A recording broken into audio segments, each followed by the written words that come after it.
The term is home wrecker. Say it with me again. Home wrecker. Home wrecker. Why is this word valuable and or undervalued? So it's a word of that we need to use more in a term in a sense of prevention. No one wants to be called a home wrecker, and in fact, if you call somebody a home wrecker, they're going to be like, "Oh my, you can't say that." Well, you wrecked your home. Yeah, you did. So I can actually say it. Okay? And if you say this term, people are going to defend that other person like crazy. Okay? Come up with all the excuses. So, but I also want to make note that this term is for male and female. We need to have it for male and female. Yeah, I know now that women are causing divorces more of the time and everything like that. I don't care. It's got to be equally applied here. So, let's give you an example of someone who is a male. We'll put men first in this one. Someone who is a male homewrecker. Let's say I'm a single guy, and this actually happens to me sometimes. So I cut trees for a living, and sometimes I go to a residential setting, and the husband's off at work, or maybe I go over the work with the husband in the morning. He goes off to work, and it's just me and the wife there. She's making lunch or doing stuff like that, which I appreciate. Okay. But there's been several times where I could have fooled around. I could have did something with a married woman. Probably not have got caught. Why did I not do it? Well, A, she's married, but B, if they have little kids there, now I would be the homewrecker in the situation. Because once they find out and get divorced and everything, those kids are now misplaced and they're going from one house to the other house, etc., etc. That family unit is broken, okay? For the woman, let's say that she did fool around outside of the marriage often and she had kids. Now she is the homewrecker. She is initiating the process of ending that nuclear family household. Okay?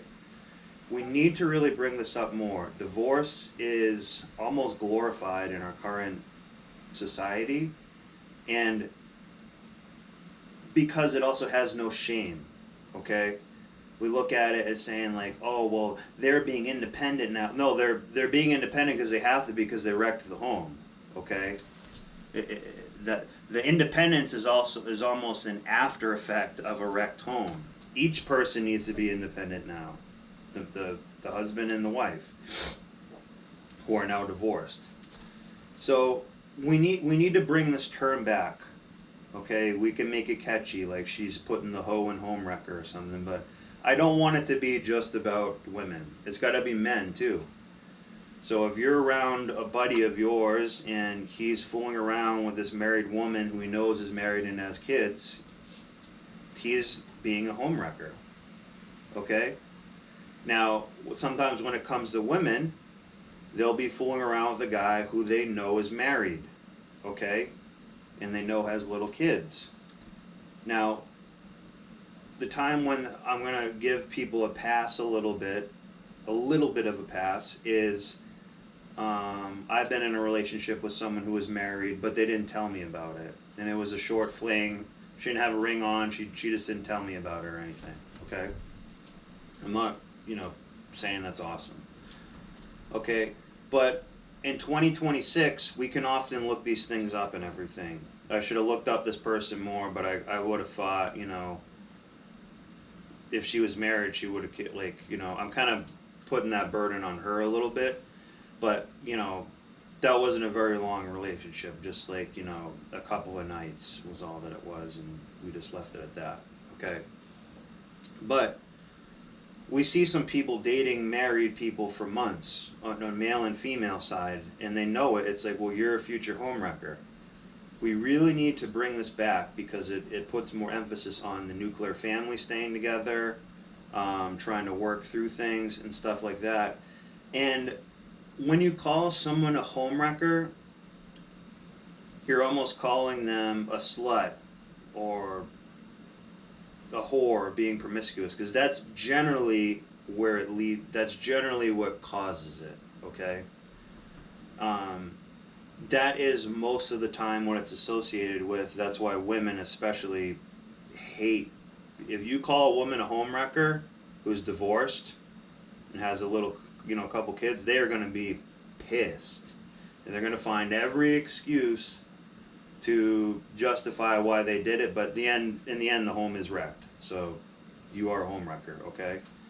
So I know I'm, using a broad brush on this one, but we really need to bring it back, okay? And we need to bring it back in the term for prevention, okay? It's almost like you tar and feather somebody, okay? We need to bring it back, because they're going to say, well, I don't want to be called a home wrecker. That would feel terrible. And you'd have the wrecked home, okay? If you want to call it, if they have a dog they share, you could say, you wrecked the home for the dog. People often care about their dog more than anything else. And now the dog only can see, this parent or owner part of the time, and then has to go to this one for this weekend and stuff. There is things like that happen. So we just got to bring this term back, normalize it a little bit. Okay, we need a little bit of that. Saying something like this is trying to get people to have a little bit more decorum and a little more pride in having a family and value it more, okay? Right now, we are really hurting from that. One other term that also needs to go is bro or brah. I don't know why this is so popular right now, but I remember people saying like bro now and then a little bit, but I always took it as a little bit of like an insult. It's kind of rude, but it's also retarded. You don't have another word to emphasize. You don't know any other vocabulary words. You're using bro as a comma, basically, as well. And it's men and women doing it. Anyone saying bro pretty much just walk away from them, okay? They don't know another word to say. And that's part of the problem, okay? That's the idiocracy. And it's also a very emotional word as well. People use it in an emotional state and also to get an emotional reaction, okay? It's lazy, it's trashy, and it's unnecessary. Find a different way to say it. Or don't say anything. Have some class. Say less. Less is usually more, okay? You don't need to say that. If you're right about something, just say it and let it sit. So stop using bro, start using homewrecker, okay? People are not going to like this. And again, I wanted this applied to men and women, okay? But women, it's really gonna bother. Why? Because they're supposed to be the homemaker, things of that nature. So I really think I'm gonna maybe make some merch or something to try to bring this back. But it's really some preventative medicine we need. You need a little bit of poison in the healing process sometimes. So. Thanks so much for listening, and I'm going to do some more videos and presentations like this. I'm just kind of learning how to do this part of it, so I want to diversify the content. Thank you so much for tuning in. I appreciate it. Like and subscribe to the channel. Comment, get involved. Go out, call someone a homewrecker. You're gonna own the conversation if you call someone a homewrecker. Trust me about that.